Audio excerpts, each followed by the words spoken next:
అన్నా నేను అమ్మ దగ్గర పోయేస్తా. అమ్మ దగ్గర పోయి 15 రోజులే చూడబుద్ది అయినా. నేనే పోయిరమ్మని చెప్పదామని అనుకున్నా. మంచి పని చేస్తాను. అట్లనే పోయిరాగాక రాముల మామూలు ఇంటికి పోయి పైసలు అడగరా. సరే. అమ్మకు పండ్లు గిట్ల తీసుకోపో, మందులు గిట్ల తీసుకోపో. మంచి చెడు అన్ని తెలుసుకోనరా. సరే పోయేస్తా. ఇగో ఆగు.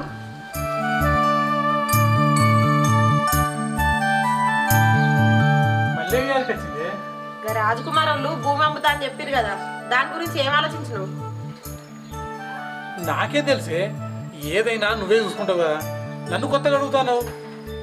నేను పోతా. సరే నేను చెప్తాది ఏదోటి.